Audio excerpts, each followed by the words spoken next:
ISF লড়ছে, সন্দেশকারীর পক্ষে ISF লড়ছে।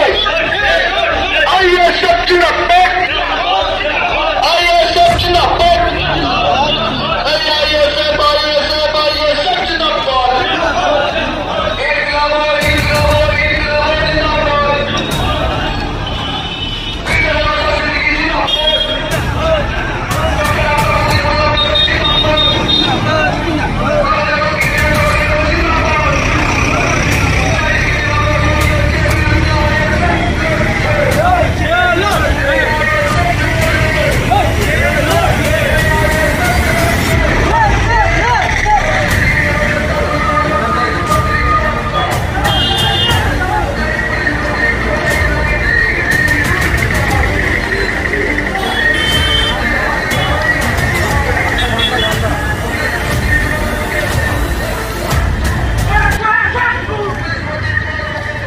করতে চায় না, ঠিক বলছি না ভুল বলছি?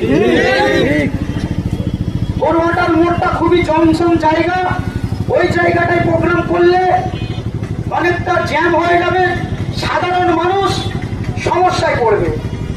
তারপরে আমরা পারতাম স্টেশন মোড়ে, উলিবাড়ি স্টেশন মোড়ে এই প্রোগ্রামটা শেষ করতে চেয়েছিলাম, কিন্তু ওখানেও আমরা করতে পারলাম না। নওশাদ সিদ্দিকী যে শিক্ষা দিয়েছে, বারে বারে সেই শিক্ষাটা আমাদের মনে পড়ে যাচ্ছে, মানুষকে কষ্ট দেওয়া যাবে না।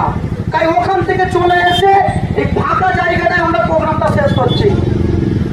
আমার কথাগুলো প্রত্যেকে 5 মিনিট মন দিয়ে শুনুন।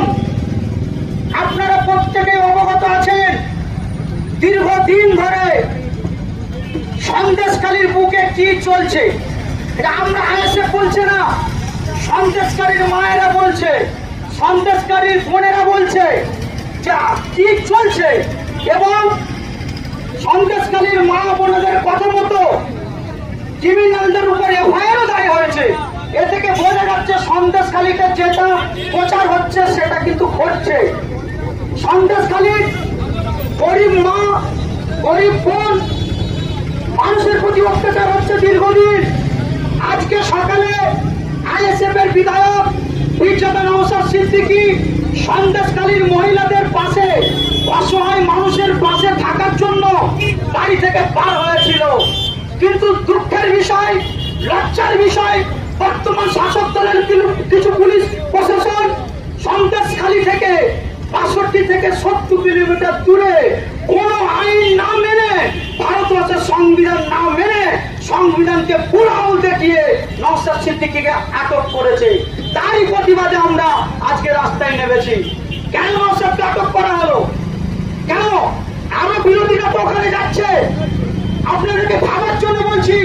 দিদিমণি বর্তমান শাসক দলের মন্ত্রীরা বলে আমরা বিজেপি থেকে তোমাদেরকে বাঁচাবো, এনআরসি থেকে বাঁচিয়ে নেবো।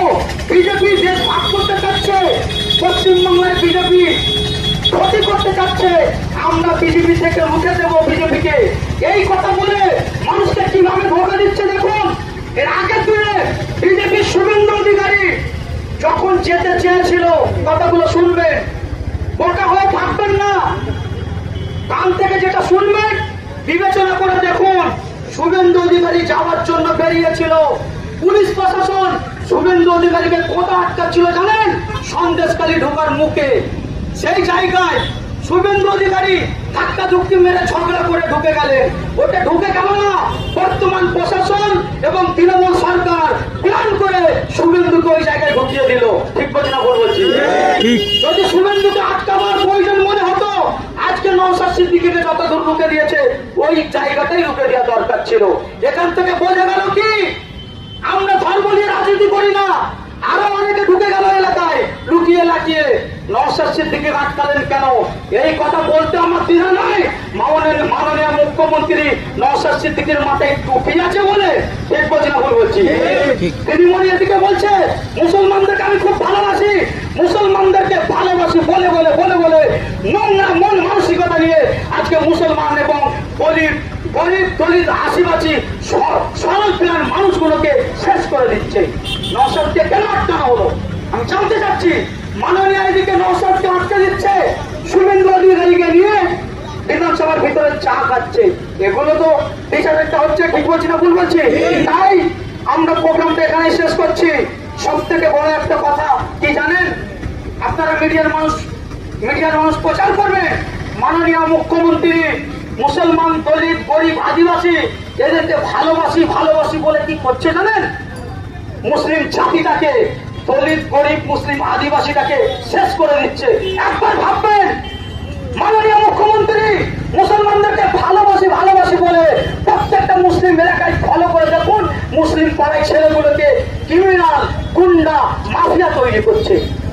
আপনি জানেন পশ্চিমবাংলার যত বড় বড় গুন্ডা সে সংখ্যালঘু মুসলমানদের কে তৈরি করেছে? এটা মিডিয়ার মাধ্যমে ডাইরেক্ট বলছি। যে সকল ভাইয়ের আমার কথা বলতে শুনছেন ভেবে দেখুন আমি কি কথা বলছি। পশ্চিমবাংলায় এত ভোটার আছে, এত দল মত আছে, কিন্তু গুন্ডা, মাফিয়া মুসলিম কেন? মুসলিম?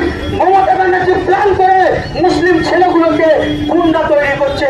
তার প্রমাণ আপনারা জানেন, আজকে সন্দেশখালীর বেতাজ বাদশা মাফিয়া গুন্ডাকে শাহজাহান, শওকত মোল্লাকে বড় গুন্ডা শাহজাহান, সবই মুসলমান। এবং তাদের যখন কাজ মিটে যাচ্ছে, তাদেরকে নিয়ে দরকার যখন ঘুরিয়ে যাচ্ছে, একটা করে জেলে ঢুকিয়ে দিচ্ছে। ঠিক বলছি না ভুল বলছি? তাই সকলকে সচেতন হতে বলবো। আমরা কোনোদিন হিন্দু মুসলমানের রাজনীতি করতে চাই না, কিন্তু আজ থেকে আমরা বুঝতে পেরে গেলাম, সকলে বুঝতে পারলো। নওশাদকে 42-62 কিলোমিটার ধরে আটকে দিল, শুভেন্দুকে প্ল্যান করে এমন জায়গায় আটকালো যাতে ঠেলাঠেলিকে ঢুকে যায়। বুঝতে পারছেন না? কালকে একটা ভিডিও দেখছিলাম, মাননীয় মুখ্যমন্ত্রী কি করছে জানেন? শখ করেছে প্রধানমন্ত্রী হবে, শখ করেছে না? তার দলের নেতারা বলছে আমার দিদি প্রধানমন্ত্রী হবে।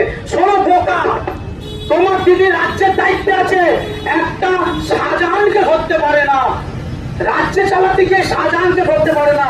দেশ চালাবার দায়িত্ব যখন নিচ্ছে, আপনার দিদি বিদেশি শক্তির হাতে দেশটাকে তুলে দেবার প্ল্যান করছে নাকি? ঠিক বলছি না ভুল বলছি? যখন একটা শাহজাহানকে ধরতে পারছেন না, সারা ভারতবর্ষে বাইরে যত দেশের শত্রু আছে তাদেরকে কিভাবে আটকাবেন? আপনি কি টেন্ডার নিয়েছেন নাকি দেশটাকে বিদেশির হাতে তুলে দিতে? তাই অনুরোধ করবো, সচেতন হন। গরিব মানুষের প্রতি অত্যাচার হচ্ছে, খবরদার। ভোটাভুটির জন্য এদের পাল্লাই করে মারপিট করবেন না। ভেবে দেখুন, সন্দেশখালীতে দিদি এবং তার দলের নেতারা একটা হাত তুলে নিচ্ছে। যারা নেতা ছিল শিবু, শাহজাহান ভেসে যাচ্ছে। তাই রাজনীতির নামে নিজেরা মারপিট করবেন না, মিল মহব্বতের সঙ্গে থাকবেন। আজকের এই কর্মসূচি আমরা এখানেই শেষ করছি।